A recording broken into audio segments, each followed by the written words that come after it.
Ladies and gentlemen, boys and girls, children of all ages, welcome to Sox on Tap. Tony, my first reaction is just fuck yes, let's go. Sox versus the Twins. That's where it all starts. It all starts taking care of business in-house in the Central Division. That's right, I'm a meatball. You got to bring that top button swag, baby. It is always great to beat the Cubs. And I'm a homer, so I always say they're gonna. Dallas Keuchel Lamson got some beards that you should be afraid of. What everybody said when he gets out there, it's me versus the other guy, and I'm going to beat him. So I just love that mentality. It's cool and fucking tough. Steve, would you say that Tony is mad online? I would definitely say that. The White Sox winner.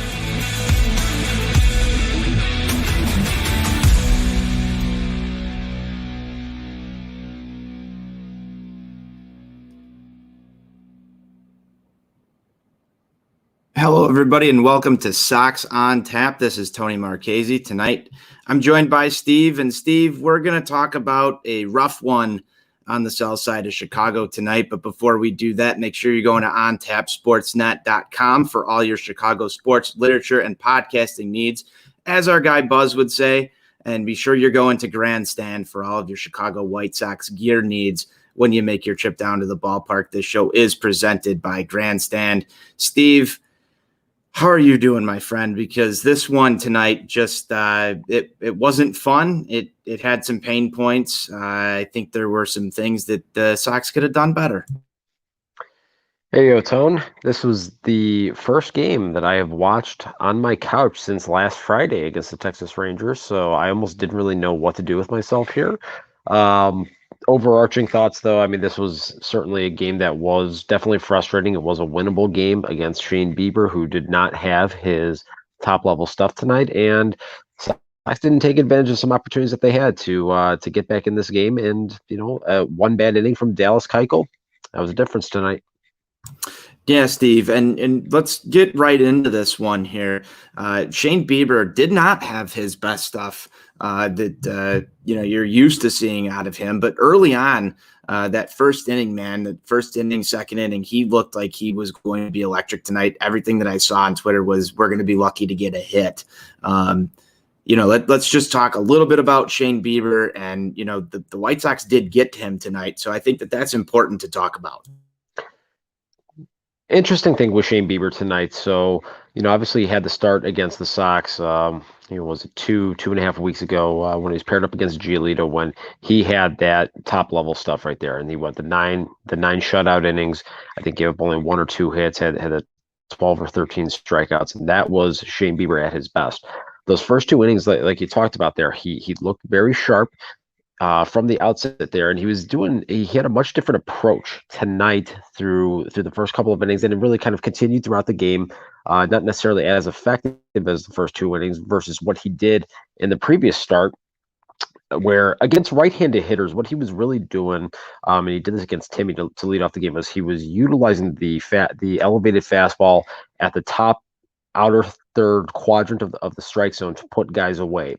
Conversely, against lefties, we saw this with Adam Eaton all night, and then with Yohan Moncada early on in the game, he was using that upper outer third strike to get ahead in the count, and then utilize the breaking ball, particularly the slider down and in on the left-handed hitters to put guys away.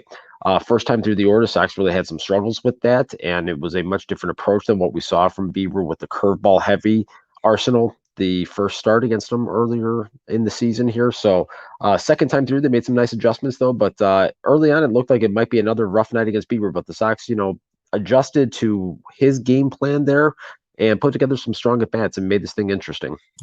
No, they absolutely did, Steve. And let's get into this right here. The White Sox did strike first in the second, but Cleveland comes right out in that third inning against Dallas Keuchel. And why don't you take us through that third inning that Cleveland did the damage? Well, the thing started out pretty well. Diamond Dallas, got Yu-Chang to strike out on a very nice changeup on the outer third of the plate there to get things started. Then Andres Jimenez gets a base hit, and then Dallas just lost complete control of the strike zone. Back-to-back walks to Cesar Hernandez and Jordan Luplow. Just simply was falling behind guys, couldn't spot it, couldn't locate that cutter. So you're now put yourself in a position here where you got the bases loaded for Jose Ramirez. This is the one guy in Cleveland's lineup that I think we can all agree you don't want to let beat No, you. And you don't want to ever see. I hate when he comes up to bat. really, it's a feeling of dread that comes up here. But unfortunately, Dallas is in a position where he had pitched and he fell behind right there. Eventually had to get a pitch, a little bit out over the plate that Ramirez was able to hit up the middle for a 2-run single there. So the Indians, get on the board there, take a 2-1 lead, and then Franmil Reyes hits just a high chopper down to third base. Yohan Moncada only plays at first base, so that lets another run score right there. And then old arch nemesis Eddie Rosario, RBI single up the middle there. So Keuchel just fastball command just got completely away from him there in that third inning. And this was really the turning point in this game right here, because you go out there and you spot Shane Bieber a 3-run lead. More oftentimes than not, you're not going to come back and win that game, unfortunately. No, and it was actually interesting, Steve, to see the White Sox come right back out in that third inning and do a little damage of their own. I think that gave me a little bit of hope for this game. You actually get to the 3-run mark on Shane Bieber pretty early. His pitch count was elevated. There was some signs for hope in this ball game. Take us through the bottom half of that inning, and then let's dissect some of the offense that went down here. Yeah, bottom half of the inning there. Mr. Laser Show, Nicky Madrigal leads things off with a bloop double down the right field line. Jordan Luplow tried making a diving catch on it, wasn't able to come up with it, so had a man on second base there with nobody out. And Timmy coming up, and this is where, as I talked about, Timmy made a real nice adjustment from at bat to at bat, understanding that first time up, Bieber used the elevated fastball on the outer third to put him away. Tim was up there looking for the pitch early on in the at-bat, went the other way with it, had a nice RBI single there to right field to get the Sox to a 4-2 lead there. Timmy then, being aggressive on the base paths again out there, steals second base, puts himself in scoring position, and so now you got a spot here. You got the tying run coming to the plate. Anderson at second base right there, and Adam Eaton really just got abused by Shane Bieber pretty much the entire night. Him and Andrew Vaughn unfortunately just had no answer for the slider that Bieber was throwing out there. Eaton in particular, like I said, he was using that elevated fastball on the outer third to get ahead in counts, and then using the breaking ball down and in particularly to put him away. But it was interesting in this third inning. Bieber and Stone commented on this during the broadcast. Bieber hung a couple of breaking balls and got away with them there. He got away with a high one there to Eaton that he just simply swung through. And then, next hitter up, Yohan Moncada there. A little bit of a rolling breaking ball on a 1-2 pitch. Yohan stayed with it nicely and was able to just fight it off up the middle there, score Timmy. So now you got a 4-3 game here, and you got you had a chance here, and then Jose Abreu comes up again, just a shallow pop out, and Yermin Mercedes with a strikeout right there to end the threat. So you're back in the game at 4-3 right there, and you would have loved to have seen Pito and the Yerminator be able to come through to tie this thing up right there, because I think that really could have been a momentum changer. Yeah, it absolutely could have there, Steve. And I think it's frustrating to see your middle of the order guys, your mashers, Jose Abreu, Yermin Mercedes, right now I think are the two guys that can do the most damage with the bat in this lineup. It's frustrating to see them go down, but at the same point in time, like, we were facing Shane Bieber too. So I figured coming out of that inning that there was going to be some more opportunities to score in this game if we can chase him early enough. Unfortunately, the Sox really don't mount much after that. As far as runs, that is, they did not score again through the remainder of this ball game. But Steve, Shane Bieber does give way over to Shaw, who works a clean inning for them, and then Karinchak comes into the game, and just let's talk about that inning, because his stuff. Actually, Tony, before we get to that, I want to touch on a couple things that happened in the bottom half of the fifth inning here because the Sox had an opportunity. Go right on ahead. Sox had an opportunity there to tie this game up or even take the lead. Timmy again, another solid at bat, taking a hanging breaking ball from Shane Bieber into right field for a single, and then Tim Anderson, another stolen baser on what was a just phenomenal slide to get away from the tag of Andres Jimenez there, really taking his body away from the bag. Was called out initially, play got reviewed and overturned there. Again, this is just another example of some of the things I've been talking about lately with Timmy. And his baseball acumen for a guy that did not really play this game actively until 16 is really off the charts. And this was just another example of what a solid base runner that this guy is, and just a really complete player that he's turning into. So again, now you're in a spot, you got the tying run at second base with nobody out. Adam Eaton again, next hitter, gets abused by Shane Bieber on a slider out of the strike zone. Yohan Moncada comes up, works a walk, has just a very, very strong at bat against Shane Bieber, was really seeing the ball pretty well coming out of his hands. So you got first and second, one out, and you got your big boppers coming up here, and Jose Abreu and your mean Mercedes. You're feeling good about things. You're thinking, hey, we got a chance to at least tie this game up, knock Bieber out of this game. So like I said, coming off of that Moncada walk, Abreu, first pitch, does what we've seen far too often here early on in this season, trying to pull pitches on the outer third of the plate, rolling over it, breaking his bat, hitting that ground ball to short, wasn't able to hit into the double play there, only turned into a fielder's choice, fortunately for the Sox. But then Yermin, again, next pitch, flies out to right field. So you had an opportunity. You had Bieber on the ropes, had a chance to take him out with your number 4 and 5 hitters, both of them going out there swinging at pitches right away, first pitch of the at-bat, and just killing a rally right there. And that was really the nail in the coffin for this game. Yeah, it was. And I want to go back to something that you said about Tim Anderson and the fact that, he only picked this up when he was 16 years old. And you forget that Tim Anderson is still learning in this game, and yet he is such a difference maker. That's just incredible right there in and of itself. And I don't think that we take the time to sit back and actually appreciate that, Steve, as White Sox fans, as much as it probably should be appreciated. So I love that you brought that up. Yeah, that's very spot on there. Timmy has made a believer out of me.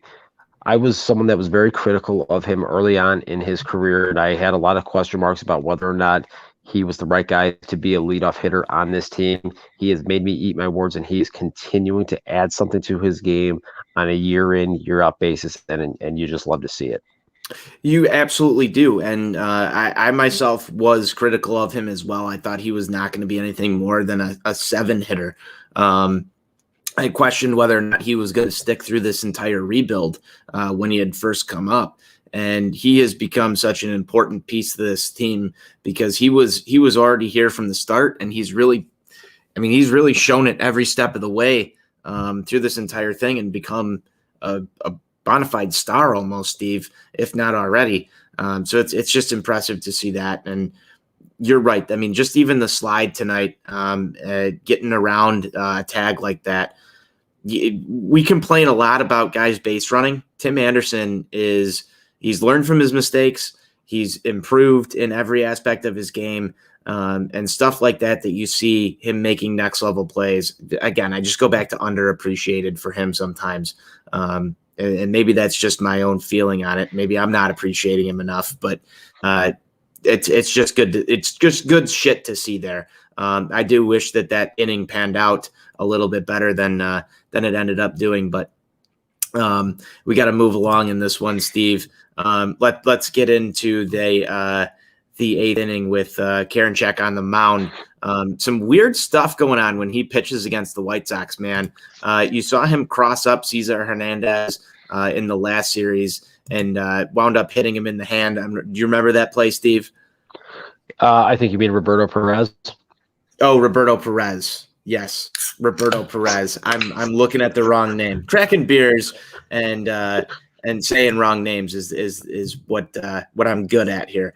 But do you remember when he crossed him up in the last series? And there was some miscommunication going on the mound again today for him as well. And it was particularly comical because you had Stone and Benetti really just making light of the fact that, look, this is a two-pitch pitcher. You're talking about a fastball, hard overhand curve guy. In all the years that I pitched, now granted, look, I'm not pitching in the major leagues or anything like that, but I don't know that I ever had a circumstance where I couldn't get on the same page as my catcher. Now, granted, I was one of those kind of hard asses that I always felt that, look, the ball's in my hand. I'm going to decide what I'm going to throw here. But I always felt that I had a pretty good enough rapport with the catchers that caught me consistently, whether it was in high school or in travel ball, that we were pretty much in sync and had a plan of attack and knew how we were going to approach guys. So really there wasn't a lot of shaking off, but to have this happening continually with Karinchak, where he can't get his sequencing or he can't get his signs straight with a guy, again, when he only has two pitches, it makes zero sense to me at all. No, it really does not. But he is one of those guys, Steve, that I hate, and it's the Cleveland He's a weirdo. Indian He's a weirdo. Factory. Let's just say what it is. He's an absolute weirdo. They showed him being all fidgety out there on the mound, doing his little, like toe taps like Clevenger used to do, and just constantly just like, he's got this nervous tick about him, and he's just irritating as hell to watch. Yes, he is, and I don't know. I don't know if there's a more irritating Cleveland Indian to me than him, and I Jim Thome. No, Jesus Christ, Steve. That's right. I said it. I said what I said. Do we have to go down this path? I mean, I said what Friday I said. Night. Why? Let's explain to the listeners who may not know the whole reasoning behind that, because you just opened up Pandora's box. Probably because I had to live a good portion of my childhood watching him hit walk-off home runs to beat the Sox, and I never forgot that. And then, a year after, or a couple weeks after one of the happiest moments of my life on October 26th of 2005, Sox waved goodbye to the greatest hitter in the history of the franchise, Frank Edward Thomas, and they trade for this guy. And a large portion of the fan base, for some reason, wants to prop up Jim Thome and disrespect the Big Hurt. And I got a big problem with that. Do you have an article about that on Tap Sportsnet yet, Steve? I don't think I've ever written that, because I don't know that I could get through an entire article without every other word being fuck. Yeah, well, that's just an interesting thing there, because a lot of people around these parts consider Jim Thome to be a White Sox legend, and we all know that he came. We all know that he came through in recruiting Bryce Harper to be a White Sox, and that the United Center was all drawn up for Bryce Harper's arrival, and Jim Thome just, I don't know what happened. So, if I'm going to think of a guy that was on the White Sox for a short time frame, and that's what Jim Thome was on the White Sox for, a short time frame. If there's one guy that had a similar tenure in terms of length that I would consider to be a White Sox legend, his name would be Jermaine Dye. Because you know what Jermaine Dye did? He was a World Series MVP. Period. Paragraph. What's really interesting is actually, Steve, post-game show yesterday. I know we're breaking into some fun topics, but after the post-game show yesterday, Johnny and I were having a conversation about win now guys and who the best win now guys are in Chicago sports, history, maybe over the last 20 years. Marian Hossa was the win now guy for the Chicago Blackhawks. It's very obvious that John Lester was the win now guy for the team that plays up on the north side. And then we went back to the White Sox. We're like, who was that win now guy? And we settled on Jermaine Dye, actually. And that was my pick. Was Jermaine Dye was the win now guy acquisition. But I need to hear from you. Who was your win now guy from the 2005 White Sox? Oh boy, that's an acquisition that was made right at the beginning of a contention window. And I think what makes it really interesting is that I don't think in 2005 we really felt like we were entering, quote unquote, a contention window, so to speak. Okay, if there's one guy maybe that I can think of it, and he was acquired during the 2004 season, and he was acquired to try to help push that team over the hump before Frank and Maglio got hurt. I got to go with Sweaty Freddie Garcia, and this is a guy that was my nemesis for a number of years after '05 because it seemed like every time I would go to the park, he would pitch, he would be taking a sweet ass time, he'd give up four earned runs over 5 or 6 innings, and it would be about a 3.5 hour game with just a terrible pace. And so I really grew to almost despise him. But I mean, they brought him in 2004 in that Ben Davis deal, and he was supposed to be the guy that was gonna kind of be an anchor at the top of the rotation there with Mark Burley, was gonna get them into the playoffs in '04. And then obviously, like I said, Frank and Maglio get hurt that year. Then the following year, think about this, okay? And I don't know how many people have really thought about this. Freddie Garcia was the starting pitcher when they clinched the Central Division in Detroit. He started Game 3 when they clinched in Boston. He pitched the third of the 4 consecutive complete games in the ALCS, and he started Game 4 of the World Series. That's some pretty tall timber right there. Yeah, that is, and I think maybe I excluded him in that conversation. I think we had some stipulations around free agent signings and whatnot, but I think that Freddie Garcia could have been the win now move for that team when you actually do look at it, go back there and think about the mentality of the team and what happened in that preceding season. That's a good point. I think Jose Contreras was kind of a name that you can toss around there as well, but the 2005 White Sox were a little different. Now, Steve, let's just look into the future here. Let's have a fun topic for one night, because talking about this Cleveland Indians loss is not so fun. If the White Sox were to go on to win the World Series this year, if you're looking into your Steve Stone crystal ball, who would be the win now acquisition for this 2021 White Sox team? Oh boy. Alex Colomé, the Twins. Moving Alex Colomé to the Twins. That's a bold answer. That is a bold answer. I don't know if I like your answer, but I think when we were talking last night, I think Liam Hendricks' name was definitely one of those that was thrown out there.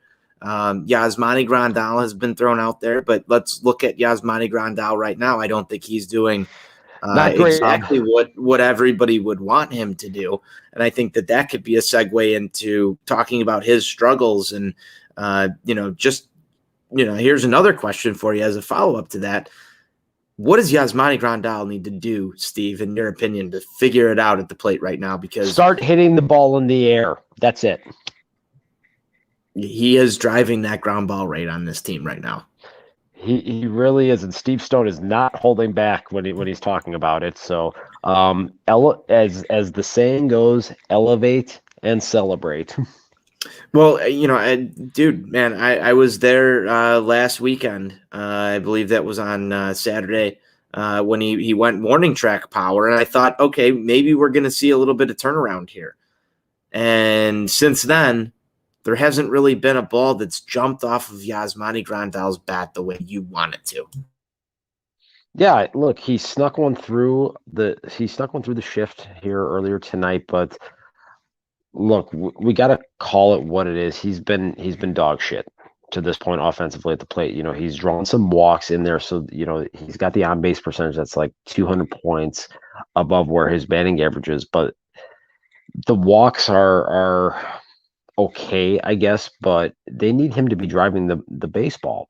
I think the interesting thing is, you look at some of the data and some of the information about the fact that this team had the highest run differential in the American League. They have the highest team weighted runs created plus and weighted on base average. And offensively, they're near the top of the American League in most categories. And the fact of the matter is, they really haven't performed that well. And if you look at it by and large, they're not driving the baseball as a team. I think after tonight, Abreu's slugging percentage is back below 400. Moncada is below 400. Adam Eaton now is flirting with 400. The only guys that are really firmly above that mark to this point are TA, and he missed 10 days in there, the Yerminator, and Luis Robert. And you've still got people complaining about Luis Robert, man. Like, who are these people complaining about him? I'd like to have a word with him, because from what I'm seeing, I'll tell you this much. I've been impressed as hell by some of the adjustments that he has been making at the plate. And I'll give you one particular example. Game on Sunday in the 5th or the 6th inning, when he drew a walk, there was a 2-2 slider on the lower third of the plate, just out of the strike zone, that in September of last year, he's swinging through that pitch. He's pulling off and he took that pitch very nicely. Next pitch was able to work a walk. So we're starting to see some. Are you talking about the game that we were all at together? Was everybody there on Sunday? Or no, that was Saturday. I think it was Saturday. Yeah. But he did draw a walk on Saturday where he laid off 2 sliders. And I legitimately remember sitting in the scout seats and screaming, "Here comes a slider. Do not swing at this shit." And then rewarded him with some claps afterwards. And I told him it was coming again, and he took a walk, and I was really happy with that. I don't think I had any effect on that at bat, Steve, but I was screaming it at the top of my lungs. I lost my voice a little bit because I just wanted to coach him through that at bat, because you can see that shit coming from a mile away. From the couch, you can see it. Here's a slider, another slider for Luis Robert. It's the same plan that they've had against Eloy Jimenez, that they had against Yohan Moncada. The book on these guys that we've had is throw these sliders anytime you're ahead in the count.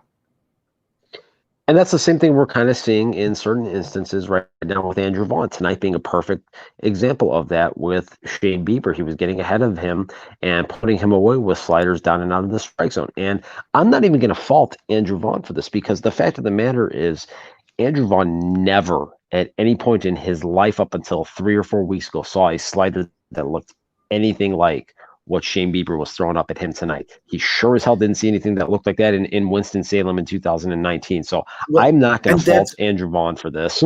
Some of that, though, Steve, in my opinion, before the Eloy injury, if we want to go back a couple months, take the time machine back a couple months, where people wanted Andrew Vaughn to be on this team and taking critical at-bats in situations like this against guys like Shane Bieber, that, I mean, honestly, most of our lineup had issues with Shane Bieber, but Andrew Vaughn he was accelerated to the major leagues at this point. So there's no arguing with the, he's going to struggle with it. But also at the same point in time, we also see people on twitter.com. I know you're not very active on there anymore, or maybe what's twitter.com. Yeah, I'm not going to explain it to you. There's still people who are sitting there saying, well, why was Lurie pinch hit for Andrew Vaughn? And I kind of also go back to the fact that, like, Andrew Vaughn hasn't even seen Double-A pitching before, looks absolutely terrible against Shane Bieber. There's a reason to take him out in that situation. And, maybe Lurie's that guy after being hot yesterday. Like, that's I feel like that's valid. A little bit. You're going to roast me on it. That's fine. But Andrew Vaughn, in that situation, yes, we all want him to hit his home run. Yes, he was a college professional hitter that was absolutely fantastic, but he hasn't shown it yet.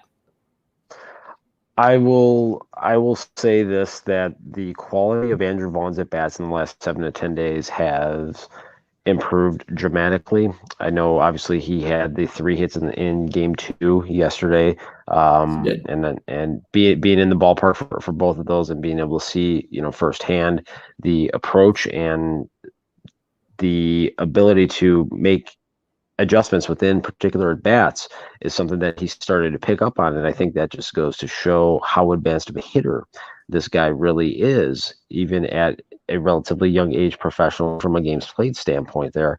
All I will say is that I wouldn't have hit Larry Garcia in that spot. No, I would not have hit Lurie Garcia in that spot. All I'm saying is I can see the thought process from Tony La Russa there. I can see the thought process. I know where he was trying to go. Do I agree with it? No. I also do agree with something you said, and I even tweeted about it the other day. Andrew Vaughn's swing right now looks as crisp as anybody else's on this team. I think he's able to drive the ball. We saw that last night. I think there's a home run coming for him because he's able to hit those gaps even when he's swinging and missing. Steve, his head's down. He's focused. He's locked in. You talked about the approach you saw from the ballpark. Joe Coolman 24 comes in. Then why not go to Collins over Lurie? Collins has a better chance to hit a homer or walk off than Lurie. I absolutely agree with that one. I mean, you're late in this ball game anyway. You can go there. And I think in particular because there's other options. There's other options than Lurie Garcia. I feel like Lurie Garcia, though, has become a hotbed, and I'm going to go play defense for Johnny Nani here for like 2 seconds. He's a hotbed of the ire of White Sox Twitter because I think Lurie Garcia is a perfect utility guy. He's not your everyday starter, but he has shown some stuff from time to time. There's some flashes in the pan from Lurie. Otherwise, Johnny wouldn't be so happy about it, Steve. My issue is this, and I think this comes down to a thought process problem. And this was, we saw this happen in the game Tuesday night that they gave away against the Tigers.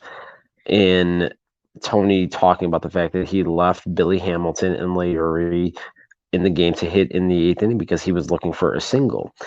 If you look at Clase's numbers and if you study what he has done to this point in the season here, your probability of stringing together 3 to 4 hits in an inning against this guy is not great. You got a guy throwing 100-mile-an-hour cutter. So to think that you're going to be able to put together 3 or 4 hits to score 2 runs, I don't like the odds of that.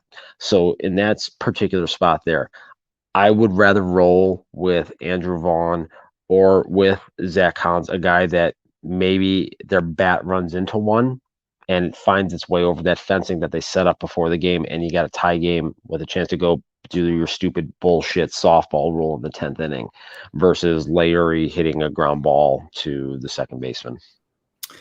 No, I think that's perfectly valid. What are you going to do here? Eloy Jimenez is in that spot if you don't have an Eloy Jimenez injury. Yeah. So, we can go back and chalk things up to, shit down that's way back down the road that are causes for these losses. But, I mean, Steve, at the end of the day, you got to find ways to beat opponents. But there's also going to be times where opponents are going to throw their ace and you're going to lose. I think it was encouraging tonight. If we're going to take one little silver lining from this thing, the White Sox were able to get to Shane Bieber. I'd like to see them beat Shane Bieber at some point in time this year. I think they'll get the opportunity to do so, but he is going to be a tough nut to crack when it comes to that, man. He actually, did he break the record or tie the record of most consecutive 8 strikeouts in a game tonight against the White Sox? He broke it. Yep. He is just another part of that Cleveland Indians pitching factory that they seem to have over there. Used to be the St. Louis Cardinals. Now it seems to be the Cleveland Indians, Steve. It's hell in the AL Central when it comes to that type of stuff. It really is, but I guess I just take solace in knowing the fact that the baseball team is not even going to be in Cleveland for much longer because that lease on the stadium is up in 5 years and nobody in that city gives a shit about that team. So they're probably going to go to Montreal or wherever, maybe Nashville. Who knows? I mean, Cleveland doesn't deserve anything nice. All the bad things in baseball deserve to happen to them. And moving on. We've got another game tomorrow. That was a perfect segue. For this one, another game tomorrow, 3:05 start time, Steve, on Saturday afternoon. Perfect time to crack them, enjoy some some beers and watch some baseball. I believe you will be in attendance. I think Andrew Kinsler is in your same exact section. I expect you to put down as many hot dogs as you guys possibly can during that time frame. And we'll be watching that from the website, twitter.com, that you are not part of any longer. But, Andrew's a good guy. I hope you get to meet him. And we actually met last Saturday at Cork and Kerry before the game. So that was the first time I got to meet him in person. So yeah, cool dude. So definitely looking forward to sitting in the same session with him tomorrow. Who knows? Maybe we'll cause a little chaos. And it would be nice if we could get a Yasmani Grandal home run out of this, because he and I are two of the big Yaz supporters, obviously, along with Johnny Nani here. And it's going to be 80 degrees tomorrow, so hopefully the launching pad opens up. Let's get the ball in the air. Let's hit some dingers, and let's see some fucking fireworks, baby. You know I love fireworks, Steve. And I'm loving this one, too, because we've got my guy on the mound coming back off the IL. Lance Lynn expected to start. He's 1-1 with a 0.92 ERA, 27 strikeouts on the year so far. Facing off against Tristan McKenzie. He looks like he's maybe 5 years old. 4.32 ERA, 23 strikeouts. He's got a clean 0-0 record on the year. He's also 6'7", 125 pounds. Yeah, he's an interesting specimen, Steve, isn't he? Yeah, I mean that's I struggle to think of another pitcher in recent vintage that is that lanky. And particularly not a left-hander either. Yes, that's where I'm going with this too. Yeah, the one that people obviously always come back to Randy Johnson or it's fascinating. It seems like those guys are always lefties. When they're really tall, slight. Obviously, Chris Sale here, his time on the south side, but McKenzie, I think even dwarfs Sale in terms of that lankiness. No, he's definitely interesting. What are you expecting, though, out of Lance Lynn tomorrow in his return? He's looked pretty damn good so far in a White Sox uniform, Steve. And he's just one of my favorites when it comes to, just White Sox pitchers. I feel like Lance Lynn just really embodies South Side. And I love the guy. I know Johnny loves the guy. I feel like he's a Sox on tap, crack 'em kind of guy. Lance Lynn. What are you expecting out of him on the mound tomorrow? Here's what I'm expecting. I'm expecting a ton of fastballs of varying varieties, and I expect him to just say, "Here it comes, you sons of bitches! Hit it if you can." That's it. We talk about mentality, and I know I've talked about this on it's a cool and tough mentality. It's a cool and tough mentality. Exactly. Look, this is a guy that has the bulldog mentality about him, and he says, "I'm going to come right at you. I don't care who you are. I don't care if you're Mike Trout. I don't care if you're the ghost of Babe Ruth. I'm going to come right at your ass because I don't think you can hit what I got. So prove me wrong." Yeah, and I love that. I think that again, we talk about Sox on tap, cool and tough guys. Lance Lynn is right up there. I think that's why he's definitely one of my favorites. But Steve, I think this one tomorrow is going to be a White Sox winner. I absolutely do. Lance Lynn's gonna shove on the mound tomorrow. And if I'm gonna go with my pick to click here, I'm going to Adam Eaton because he's taken Tristan McKenzie deep before. I think that Adam Eaton is a little bit pissed off at the Cleveland Indians. We saw a little flare up with them before. You get Eaton in this lineup, just one little home run over the right field fence. I think he's my guy for tomorrow. Who you got? I am going to take Yohan Moncada. I think the quality of the bats has been significantly improved here. Like I said, over the last 7 to 10 days, I know we hit the home run in Game 2 last night. I think he's going to take Tristan McKenzie deep here. So I think we're going to start to see some significant power output from Moncada here in the days and weeks to come. I absolutely think and hope at the same time that we see the power surge from Moncada, because I really want him to be a 20 home run plus guy, not only for my fantasy baseball team, Steve, but just for Yohan Moncada in general. I want to see more fireworks provided by Yohan Moncada, and I think that he does like to feast on some Cleveland Indian pitching from time to time. And I love to see that. And listen, if he goes out there and has himself a nice afternoon, he can always, just hop on the Skyway or hop on the Bishop Ford, come on out here to the underground club scene in Northwest Indiana that he likes to frequent, from what my sources on the streets tell me. And listen, you go out there, you hit a couple of dingers in a game, you get free drinks all night. Let's go. There you go. Steve's joining Yohan Moncada. You'd get those photos if you were part of whatever new social media network that Steve's part of. Maybe he'll give you the invite to that one. What are you, Clubhouse guy now? What are all the young kids like you doing these days, Steve? Well, I'm working on a proprietary, alternative to some of these social media outlets that are going right now. So stay tuned on that. There you go. Steve's developing his own social network. You heard it here first. Steve, it's always great talking White Sox baseball with you. Despite the outcome, I'm drinking misery beers tonight, as I like to call them, when the White Sox lose. But it's always great talking White Sox baseball with you. Enjoy the game tomorrow. I hope our predictions come true. Lance Lynn shoves it down the Cleveland Indians' throat, and you get to enjoy some more fireworks tomorrow night. We'll be back with another Sox on Tap post game tomorrow. You might get me, you might get Buzz, you might get Johnny, you might get Steve. Who knows? It's always a mixed bag here, but we will be back again Sunday as well with another show too, as the White Sox and Cleveland Indians round out the series. Stay with us on Sox on Tap for all the post games after every White Sox game. Steve, cheers, my friend. Let's close this one down the way we always do. White Sox forever. White Sox for life.